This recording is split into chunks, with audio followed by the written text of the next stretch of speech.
지난 금요일과 토요일 명태균 씨가 검찰에 출석해서 조사를 받았죠. 특히 토요일에는 민주당의 두 번째 장외 집회도 열렸습니다. 이 자리에서 민주당은 윤석열 대통령의 기자회견은 국민이 준 마지막 기회였는데 그걸 걷어찬 것이다 라면서 공세 수위를 끌어올렸습니다.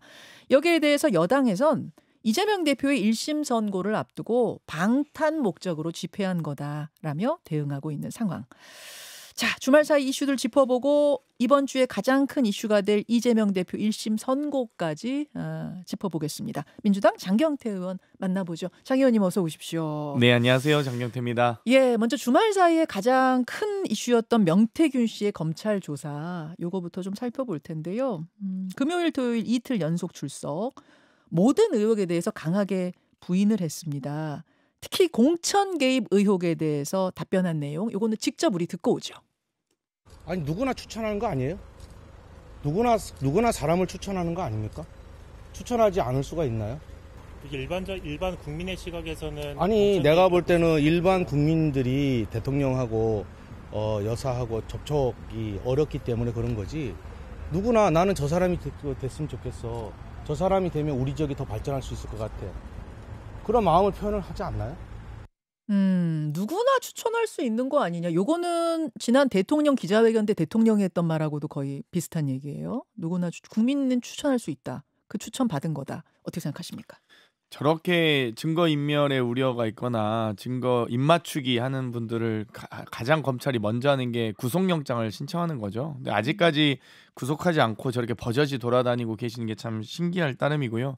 대통령의 담화에서도 봤지만 사실 대통령의 가장 큰 문제는 문제가 뭔지 모른다는 거거든요. 어허. 국정을 개인사처럼 마치 국정 운영을 집안일을 다루듯 한다. 이런 게 지금 제일 문제의 핵심 아니겠습니까? 그런데 지금 이 많은 국민들이 대통령과 이 세상에 어떤 국민이 대통령과 공천 얘기를 나눌 수 있는 국민이 어디 있습니까?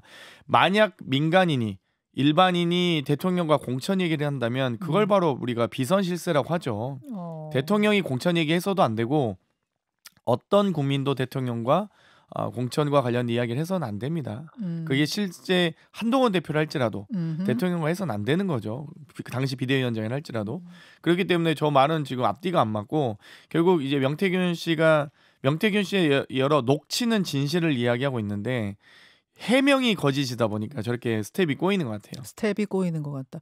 하기는 국민 누구나 나는 누굴 추천합니다 말은 할 수 있는 거지만 문제는 지금 저 공천 누구 추천합니다에 앞단에 대가가 있었을 가능성, 그 의혹이 좀 같이 있는 거잖아요. 80여 차례 이상의 여론조사와 여러 이 면밀조사 등이 이미 너무 많은 액수로 지금 드러나고 있기 때문에 이 부분은 무조건 사실 정치자금 부정수수나 기부행위 제한 등이 다 걸리는 부분이거든요.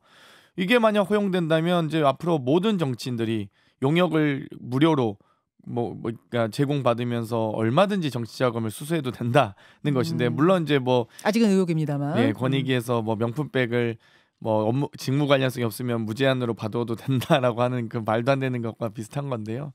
어찌되었건 이런 이야기들이 사실 만약 명태균 씨가 이 강혜경 씨와 누구 해야 되지 않겠어라고 사담을 했다면 그건 그럴 수 있겠죠. 그런데 대통령 또는 김건희 여사와 했다면 그건 심각한 문제고요. 실제로 대통령의 육성이 나오지 않았습니까? 공관위에서 갖고 왔더라고. 그래서 김영사 하라고 했어. 당에서 말이 많네. 이건 지금 본인이 공관위의 보고를 받았고 공천에 개입했고 당의 여러 가지 이 내용과 저항들을 진압해내는 과정 자랑삼아 이야기했던 것들이기 때문에 스스로 자백한 것과 다름이 없다. 그럼에도 불구하고 작년 12월이 경남 성관위가 국가선관위가 고발한 사건, 또 강영훈 씨가 지난 5월에 고발한 사건들을 버젓이 이 검사 한 명도 없는 수사과에 배정했다가 9월이 돼서야 이 형사부에 배정하는. 그러니까 검사가 제대로 수사도 못하게 했던 창원지검의 형태도 이해가 가지 않고요. 수사 의지가 없다. 결국 이 사건은 특검밖에 없다라고 봅니다. 어젯밤 JTBC에서 명태균 씨의 과거 녹취 하나가 더 공개가 됐는데요.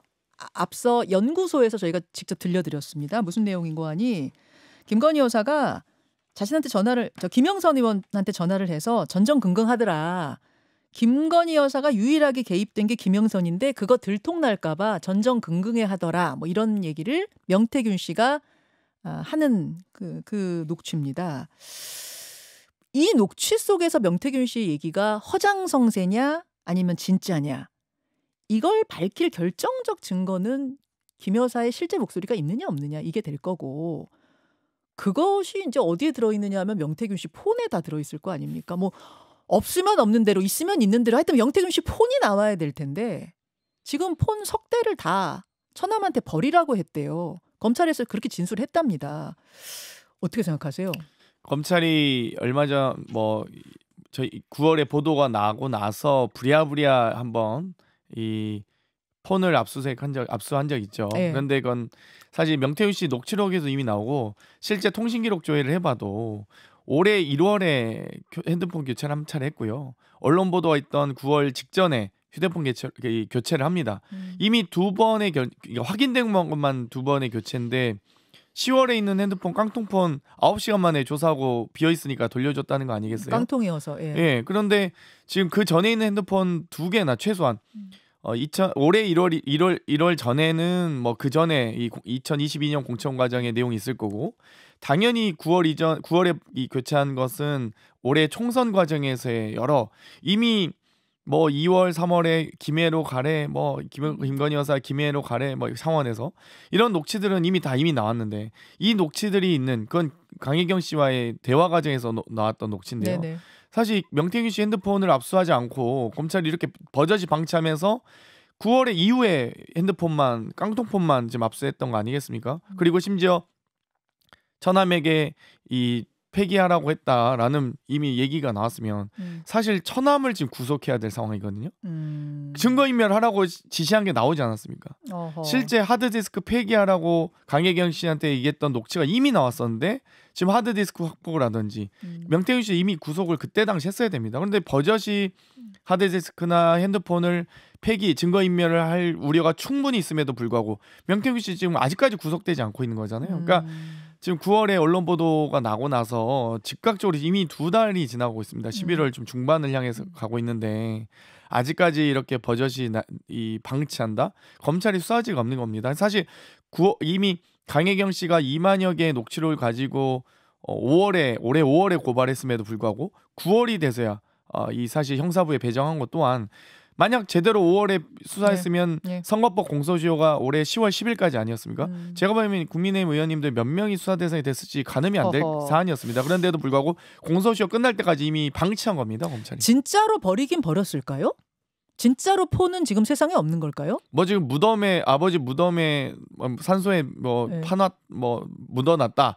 그래서 그거 다 폐기하러 가야겠다라는 녹취도 나오지 않았습니까? 그거는 거짓말이었다고 본인이 얘기했어요. 이미 그러니까 그 녹취가 나온 순간 검찰이 즉각 이 산소에 있다고 주장한 네. 증거를 인멸하기 위해서 가는 과정이었으면 바로 구속했어야죠. 근데 지금 버젓이 그냥 증거인멸을 세상천지 그냥 명태균 천합니다. 지금 아무것도 못하고 있습니다. 검찰이. 이러면서 무슨 검찰이 입이 10개라도 할 말이 있겠습니까? 진짜 버렸을까요? 근데? 저는 안 버렸을 거라고 예상합니다. 왜요? 왜냐하면 명태균 입장에서는 지금 뭐 여러 가지 마지막 본인의 동아줄은 휴대폰이거든요. 그렇기 때문에 사실 본인이 처벌받는다 한들 아마 뭐 정치자금 제공, 부정 제공 정도, 기부행위 제한 등이지. 그러니까 소위 죽을 사람은 윤석열, 김건희지 나는 아니다라는 자신감이 있어요. 지금 검찰 수사 받고 나오는 과정도 아니 뭐 제가 뭐 허세 부린 거예요.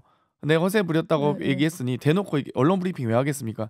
나 이렇게 지금 이 정권 사수를 위해서 노력하고 있으니 나 끝까지 지켜줘. 안 그러면 수틀리면 나 변한다라는 걸 보여주기 위해서 지금 하는 거지. 지금 JTBC 기자하고 막 싸우고 논쟁하는 과정 나오잖아요. 근데 언론 브리핑을 명태균 씨 할 이유가 없습니다. 실제로. 조용히 그냥 가도 되는데. 국민들의 심려를 끼쳐서 죄송합니다 하고 그냥 차에 바로 탔어도 되거든요. 대통령실에 보낸 시그널? 굳이 하는 것은 대통령실에 보낸 시그널이죠. 내가 그냥 허장성세 부린 그 이상한 사람처럼 다 안고 갈 테니 알아서 해라. 당연하죠. 이런 누가 걸로 봐도 보인다. 그렇습니다. 그건 하지만 폰은 갖고 있을 거다. 마지막 카드로 있을 겁니다. 자, 알겠습니다. 명 씨의 주말 사이의 조사, 장경태 의원은 어떻게 보셨는가 먼저 좀 관전평 들어봤고요. 지난 주말에 2차 장애 집회 얘기로 넘어가 보겠습니다. 사진으로 비교해 보니까 지난 1차 집회 때보다는 상당히 많이 온 것 같은데 이번 집회는 얼마나 모였다고 판단하십니까? 저는 뭐 한 지난주에 한 20만 정도 됐다고 봤는데요. 이번에는 진짜 30만 넘게 온 것 같더라고요. 근데 지난번에도 경찰이 집계한 거하고 너무 차이가 커가지고 이게 누구 말이 맞는 거야? 너무 심하게 차이 났어요. 원래 이제 페르미 집계 방식이냐 뭐 연인원 집계 방식이냐 이런 집계 방식에 따라 다르긴 한데요. 경찰 같은 경우는 이제 집회 인력을 통제하기 위한 수단으로 음, 페르미 방식을 쓰긴 하는 거죠. 그러니까 뭐 여러 가지 이 폴리스 라인을 치고 집회 인원을 어떤 차단하기 위한 통제하기 위한 수단으로 하는 거고요. 저희가 이 주최 측의 추사는 여러 가지 유동인구 등을 감안해서 하기 때문에 지나가는 사람 또 집회 왔다가 음. 1시간만 참석하는 사람, 2시간만 참석하는 사람 다양하거든요. 그 위치에 따라서도 다양하고요. 네. 또 심지어 이번 집회들의 특성을 보면 정말 광화문 서울역 광장이 꽉 차서 촛불로 정말 불야성을 이루는 사진이 안 찍히도록 노력하는 게 너무 보여요. 그러니까 차선을 절반을 다 막고 그 인원들 촛불로 참석한 인원들이 시민들이 다 건물 뒤에 배치되도록 노력하는 모습이 역력해서 참 경찰도 애쓴다 안타깝다라는 건 보고요. 만약 그 서울역부터 이 광화문 광장까지 만약 차량 통제를 했다면 아마 그 구간은 이 시민들의 촛불로 가득 찼을 겁니다. 그 여당에서는 민주노총 집회하고 촛불행동 등 시민단체가 진행하는 집회가 같은 날 같은 장소에서 시차만 두고 진행이 됐다.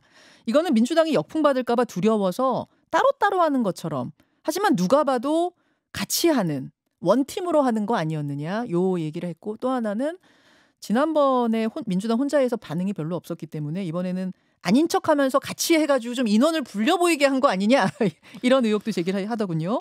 뭐 집회를 해서 반응이 없었다고 하면 윤석열 대통령은 대국민 담화 왜 한 겁니까?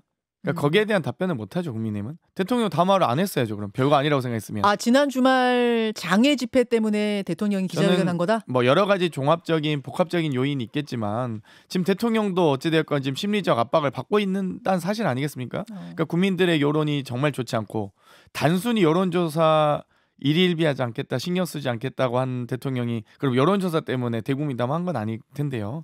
어찌되었건 여러 시민의 목소리가 있고 지금 저도 엊그제 집회를 나가봐도 네. 너무 지금 집회 장소를 제한하고 있어서 지금 막 민주노총 집회든 저희 집회든 뭐 여러 시민단체 집회가 좀 뒤엉키고 있긴 합니다. 그래서 경찰이 충분히 집회 장소를 보장했으면 좋겠고요. 저는 여기 이 지점도 좀 지적하고 싶은데 서울시도 시청 앞 광장을 여러 조례를 지금 개정해서 여러 문화행사 등으로 지금 집회 허용을 하지 않고 있는데 저는 오세훈 시장도 지금 빨리 전향적으로 지금 윤석열 정권에만 좀 빌붙어 있는 게 아니라 시청 앞 광장도 열어야 된다. 그래야 지금 시민들이 자유로운 공간에서 예전에 광화문 광장, 서울역 광장, 시청 앞 광장 다양하게 집회 장소들이 분산할 수 있었는데 지금은 유독 그 지금 서울역 광장만 허용하고 있기 때문에 저는 조장한 거다 경찰이. 그래서 빠르게 경찰과 서울시가 입장을 좀 태도 변화를 보였으면 좋겠습니다. 예. 한동훈 대표는 이런 얘기도 했습니다. 이게 이재명 대표의 1심을 앞두고 벌이는 어떤 힘의 과시, 즉 판사 겁박 무력 시위다. 라고 규정을 했는데요. 어떻게 답하시겠습니까? 그러니까 과거부터 저희가 김건희 특검법 특검을 받아라 하면은 뭐 검찰 겁박, 뭐 판사 겁박 이라고 하는데 자꾸 왜 사법부를 끌고 들어가는지 모르겠어요. 그러니까 확실히 정권이 이제 자신이 없구나. 그러니까 아니 저희는 대통령 퇴진 혹은 대통령 압박 집회인 건 사실이죠. 정권 압박 집회인 건 사실이죠. 근데 사법부 압박이었으면 저희가 서초동에서 했지 뭐 왜 여기서 굳이 하겠습니까? 예를 들면 그러니까 이 한동훈 대표도 확실히 심리적으로 위축되어 있고 윤석열 정권도 압박을 받고 있구나라고 생각을 하고요. 저희는 어찌되었건 뭐 정권 퇴진을 위한 평화 집회를 계속 가져야 된다. 그리고 일단 14일날 본회의에서 저희가 김건희 특검법 표결할 텐데 부디 이 시민들의 이 분노를 이 집권 여당도 좀 알았으면 좋겠는데 방금 뭐 평론가께서 얘기하셨듯이 선거가 좀 길게 남아 있다 보니까 여유만만한 것 같아요. 집권 여당과 한동훈 대표 국민의힘 의원들은 아직까지는 좀 안이하게 생각하시는 것 같습니다. 그 집회에서 이재명 대표가 이런 말을 했어요. 제가 두 글자로 된 말을 차마 말할 수가 없다. 국민이 위임된 권력을 남용하는 그들에게 책임을 물을 때가 됐다. 여기서 이재명 대표가 차마 말할 수 없다고 한 두 글자 뭡니까? 뭐 여러 가지 의미로 해석되겠지만 결국 두 글자 많지 않습니까? 퇴진, 하야, 뭐 탄핵, 개헌, 뭐 등등 저는 다양한 의미가 있지만 결국 이 윤석열 정권 퇴진으로 다 귀결되는 것 같습니다. 어찌됐건 빠르게 지금 여러 가지 지금 대외적 환경, 대내적 환경 다 급변하고 있는데 윤석열 대통령이 공부를 안 하시는 분이기 때문에 그걸 대비할 수 있는 역량이 없다고 지금 국민적 심판이 내려진 것이거든요. 그렇기 때문에 많은 국민들께서 지지율이 보여주는 거 아니겠습니까? 박근혜 대통령 탄핵 소추안 발의 당시 지지율이 17%였습니다. 근데 지금 딱 17%거든요. 아마 더 떨어질 것이기 때문에 그것도 대통령 담화 전에 지지율이 17이었기 때문에 아마 담화 이후에는 더 좀 새로운 결과가 나오지 않을까 싶습니다. 퇴진, 하야, 뭐 개헌, 탄핵 두 글자가 다 된다. 결국은 종합적으로는 퇴진이다 그 말씀이에요. 그 두 글자. 알겠습니다. 민주당하고 조국혁신당 등등 범야권 의원 30여 명이 임기 단축을 위한 개헌을 주장하는 개헌연대를 출범시켰는데 장경태 의원도 그 개헌연대에 함께 하시더라고요. 임기 단축, 개헌 이쪽으로 장경태 의원은 방향을 잡으신 겁니까? 뭐 저는 좀 더 이 합리적이고 가능성이 높은 방안이라 보는데요. 일단 탄핵과 개헌을 살펴보면 탄핵은 징계 절차이고요. 예. 개헌은 입법 절차입니다. 그렇기 때문에 보다 더 다른 또 이 국민의힘의 이 고민이 많으신 또 도저히 안 되겠다라고 생각하시는 의원님들이 탑승하기엔 탄핵 열차보단 개헌 열차가 훨씬 쉬우실 거다라고 보고요. 이 사실 탄핵은 9명의 헌법재판관이 결정하지만 예. 둘 다 어찌되건 국회의원 200명의 이 의결이 필요한 사안입니다. 그렇죠. 탄핵이든 개헌이든. 그런데 이 탄핵 그 과정은 헌법재판관 9명이 결정한다면 개헌 절차는 임기 단축 개헌은 국민 투표로 결정하는 사안이고요. 예. 또 이 결정의 그 결정과 이 선고일 또한 이 탄핵은 현재 선고일에 따라서 대통령 선거일이 바뀐다면 개헌은 여러 국민들의 합의와 협의로 이 대통령 선거일이 결정된다는 점, 또 그렇기 때문에 예측 가능성이 높다는 점, 또 이 탄핵은 이 인수위가 없이 결정되기 때문에 인수위가 정권 이양이 되기 때문에 아무래도 이 안정성이 좀 떨어지지만 개헌은 인수위가 있기 때문에 정권 이양의 안정성도 높다. 그렇기 때문에 좀 합리적이라 봅니다. 개헌 열차에 8명 정도의 여당 의원은 탑승할 수 있을 거다. 지금 그 말씀이신 건데. 근데 사실은 중도층 민심이 지금 관건인데요. 윤 대통령이 너무 못한다. 싫다. 이런 분들도 그래서 지난 박근혜 정권 때처럼 탄핵을 위해 광장으로 나갈 거냐에 대해서는 반신반의. 그런 분위기로까지 이어지진 않을 거다라는 지금 분석이 많이 나와요. 그 이유 중 하나로 야당, 제1야당 대표 역시 사법 리스크가 있기 때문에 완전한 대안이 마련되지 않았다라는 중도층의 판단 때문에 그러하다.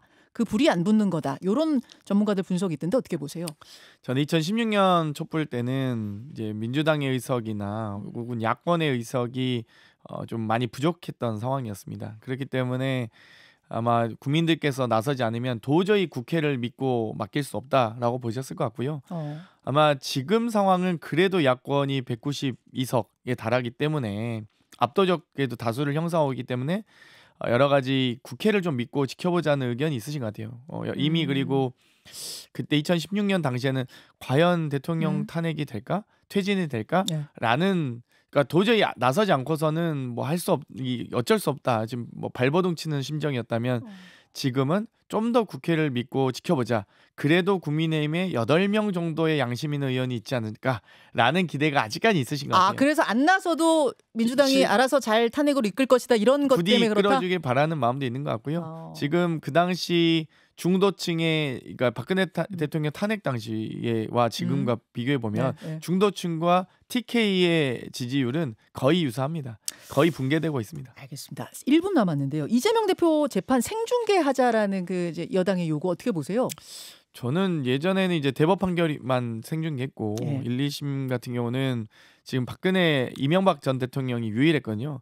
그 부분은 아마 이제 윤석열 대통령께서 검사 시절에 여러 수사를 했던 부분에 대해서 전직 대통령이라고 해서 혹시나 혹여나 이 소위 봐주기 판결이 나오지 않을까 하는 국민적 우려가 있었던 건 사실이지만 지금은 이 서슬퍼런 윤석열 정권 하에서 이재명 대표에 대한 봐주기 판결이 나올 가능성이 매우 낮습니다. 그렇기 때문에 저는 뭐 굳이 생중계할 필요는 없다라고 봅니다. 망신주기다 뭐 이렇게 보시는 거예요? 당연하죠. 망신주.